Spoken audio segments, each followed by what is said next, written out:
Let me ask you something. Have you ever stood in an elevator and felt like the world outside it wasn't quite the same when the doors opened? Not just a weird flicker of lights or a little jolt. I mean a moment where your gut told you something was just off. Like when you step out, it's not really the same place you started in.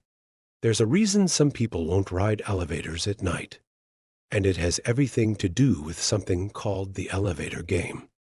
Before we get into how it works, you should know no one really agrees on where this came from. Some say it started in Korea and spread through old internet forums in the early 2010s. Others think it's much older. Some kind of threshold ritual twisted over time. One of those things you're not supposed to do, passed down in whispers, dressed up like a game, so people don't take it seriously. Until it's too late. But no matter where it came from, the rules are always the same.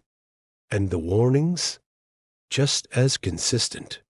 People who play it and make it back talk about changes. Gaps in memory. Weird shadows in mirrors. Things following them home. To even try it, you need a building with at least 10 floors. And you need to be completely alone. That's not optional. If someone else gets in during the ritual, you have to start over. If they get in on the wrong floor, some say you don't get to start over at all. Once you're inside the elevator, you press the buttons in this exact sequence. 4. If you've done it right, the elevator might feel different, slower, or like it's not moving the way it should. Some say the air pressure changes, like you're in a sealed space that's suddenly heavier. Others hear a low humming, almost like a distant engine, or breathing. When you hit the 5th floor, the doors will open. And this is where most people screw up. A woman may enter. She won't speak. She might not even look at you. But you'll feel her presence. It'll hit you like static, buzzing just under your skin. Do not acknowledge her. Don't look at her face. Don't ask her who she is. Don't try to be clever. People who break this rule don't get second chances. They say she's not human, not even close.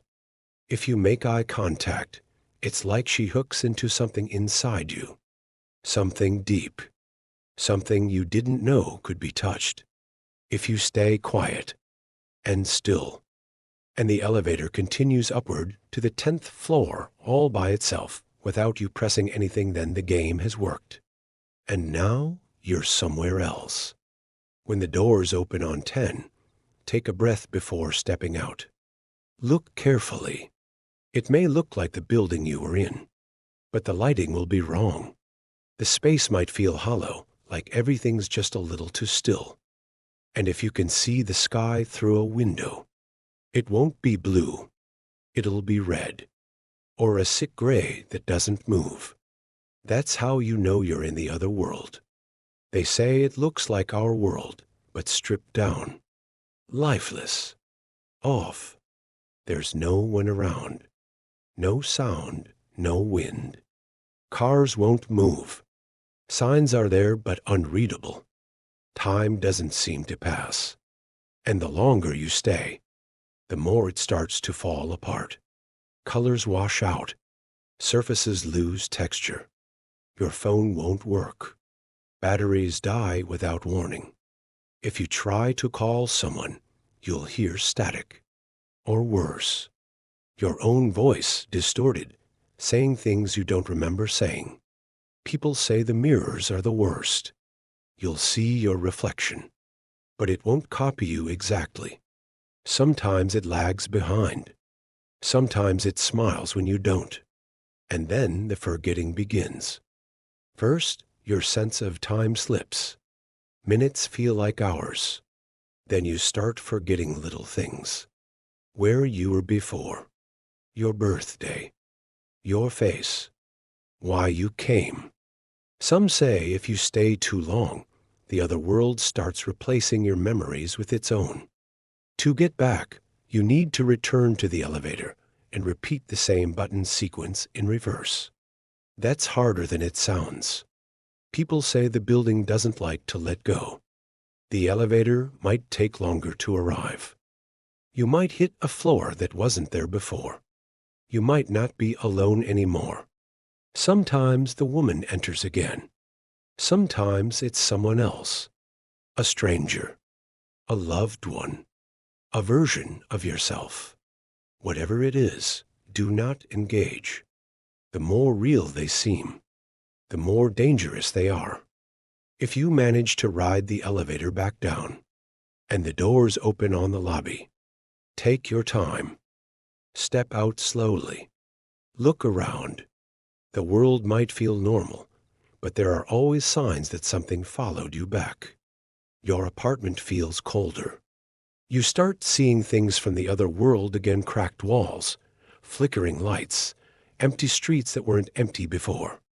You hear whispers through your phone when no one is on the line. People say you look tired, different. And every night you dream of elevators. Some people think this is just a creepypasta, a ritual game invented to scare kids online. But stories keep showing up. People who tried, even skeptics, come back changed. Or not at all. You've probably seen that elevator footage of Elisa Lam. Her behavior was strange, right? Pressing buttons in a weird sequence. Like she was trying to follow a ritual. Acting like someone was with her when no one was there. The video ends with the doors refusing to close. She was found in the hotel's rooftop water tank. No clear explanation. No signs of how she got there. Just silence and questions. Some believe she played the elevator game and didn't come back alone. One last story, then I'll stop. A guy, he called himself Jay, posted about his experience in a forgotten forum. He was 19, bored, dared to try it by his friends. Found a corporate building that was mostly empty on weekends. 10 floors, working elevator, no cameras. He did everything right. Pressed the buttons. Ignored the woman. When he reached the 10th floor, he stepped out. It looked like a normal hallway. Office lights. Beige carpet. Closed doors. But everything felt asleep. He walked to the window. The city outside was frozen. Cars stuck in place. Streetlights on, but flickering. No movement. Like a paused video feed. Then he heard the elevator ding again. He turned. The doors opened on their own. The woman was inside. Only this time, she was facing him. Her face wasn't a face anymore. It looked like static, like a scrambled TV screen where a person should be. She didn't move, just stood there watching. He ran. He doesn't remember the return trip, just that he woke up on the floor of the lobby, alone, sweating, cold. He checked his phone, hoping to see the photo he tried to take of the other world. What he found instead chilled him to his core. It was a picture of him, standing at the end of the hallway, smiling. He swore he never took it, so maybe it's all fake. Maybe it's just a creepy game.